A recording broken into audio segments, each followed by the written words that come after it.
as President Donald Trump has named Mick Mulvaney, the director of the Office of Management and Budget, as acting White House Chief of Staff.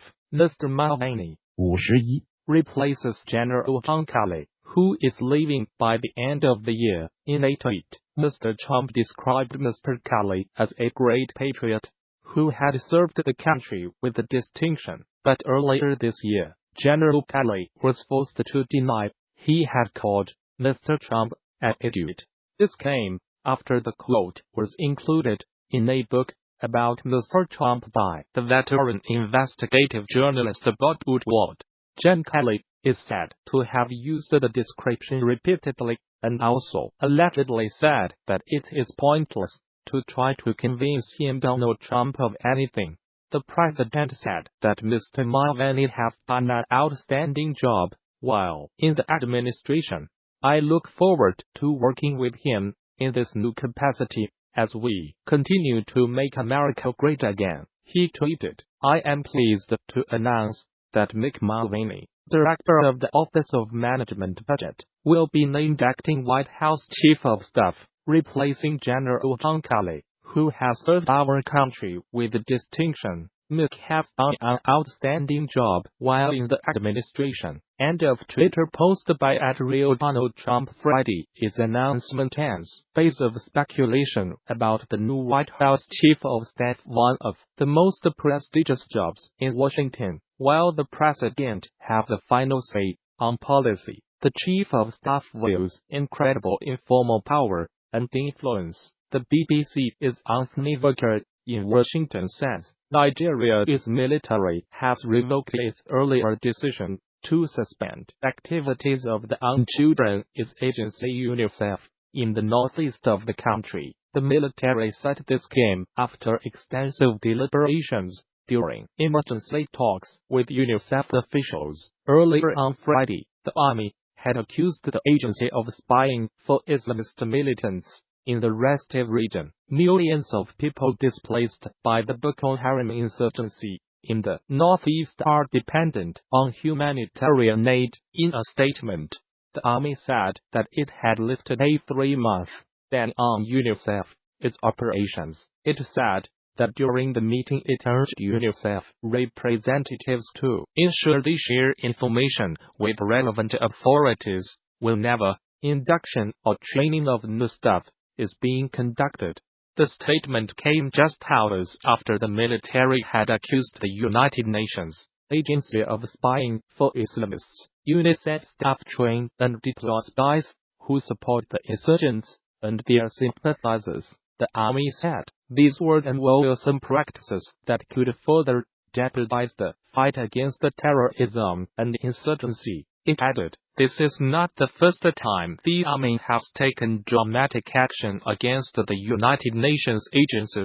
In April, the military declared 3 UNICEF workers persona non grata, following leaked allegations of sexual abuse by Nigerian soldiers. That decision was also swiftly reversed. Nigeria's northeast has been devastated by a decade-long insurgency by Boko Haram and its splinter group, Islamic State West Africa. More than 30,000 people have been killed and many more driven from their homes. A decapitated Special Forces soldier has been charged with an Afghan man's murder, which he reportedly admitted while applying for a job with the CIA. A Stormy Grain Barrett Major Matthew Goldstein allegedly shot someone he described as a suspected Taliban bomb maker during his 2010 deployment. Matt Goldstein also subsequently spoke about the incident during an interview with Fox News. He denies the charge and maintains he did not violate rules of engagement. United States Army Special Operations Command spokesman Lowcock said in a statement, Major Matthew Goldstein, its immediate commander, has determined that sufficient evidence exists to warrant the preferral of charges against him. Matt Goldstein's lawyer, Phil Stackhouse, told us media he would be relentless in defending his client from the charges. which he was notified of on Thursday. Major Goldstein is a humble servant leader who saved countless lives, both American and Afghan, and has been recognized repeatedly for his valorous actions, Mr. Stackhouse said. He was a captain during his 2010 deployment, when his heroism won him a Silver Star. The Army Times reports the award was later upgraded to the Distinguished Service Cross, the nation's second highest award for valor. During Major Goldstein's time there, 2 Marines from his unit were killed by a booby-trapped bomb. In 2011, he took a routine lie detector test during an interview process for a job with the CIA. He allegedly told interviewers that on 22 February 2010 he and another soldier had taken an alleged Taliban bomb maker off base, shot him and buried his remains. Reports NBC News. The admission led the Army Criminal Investigation Command to investigate Major Goldstein in 2011. In April 2014, he got off with an official reprimand because of lack of evidence. 2 years later, Major Goldstein spoke on a Fox News special report titled How We Fight about how he killed the suspected bomb maker. He told the anchor he shot the man because he was concerned he would kill Afghan informants if released. A congressman sided with Major Goldstein, writing a letter to the Army Secretary to complain about the investigation. Duncan Hunter, a California Republican, called for an end to the retaliatory and vindictive inquiry into a distinguished and well-regarded Green Beret.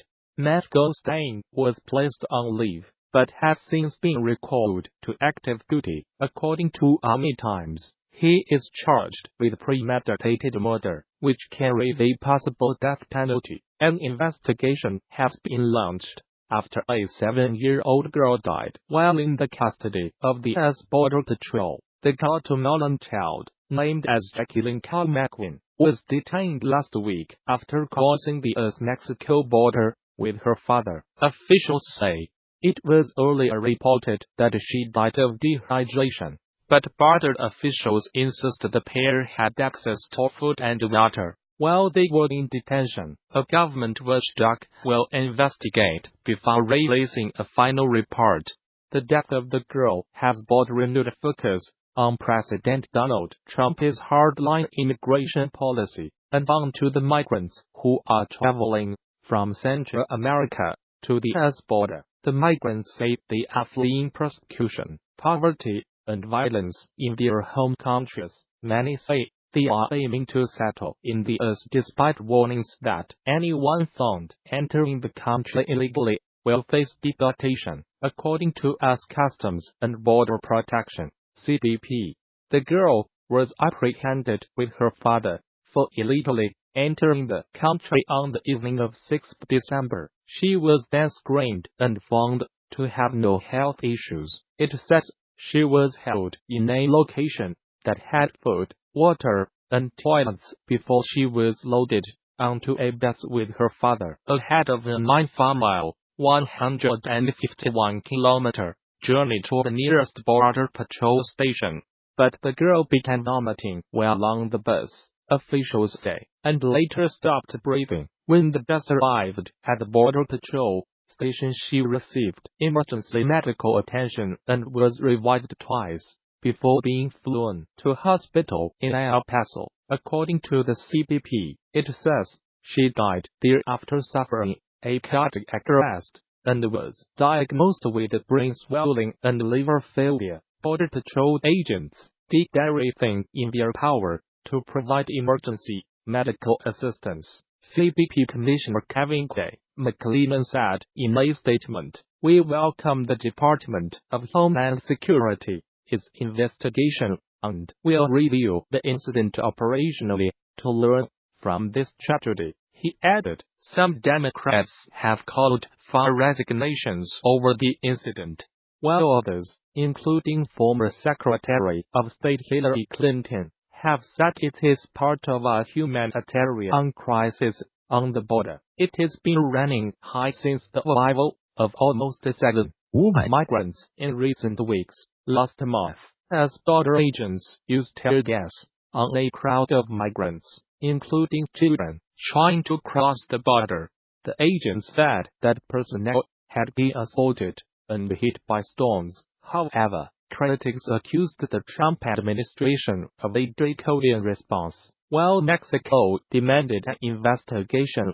into the incident. The migrants have traveled in large groups, dubbed caravans, for more than 4,000 km from Central America. Among them are many families with young children. Donald Trump has vowed to keep each migrant on the Mexican side of the border until courts have decided their cases, meaning some face a long wait. They have been spending time in temporary shelters in the Mexican border city of Tijuana and New Mexico.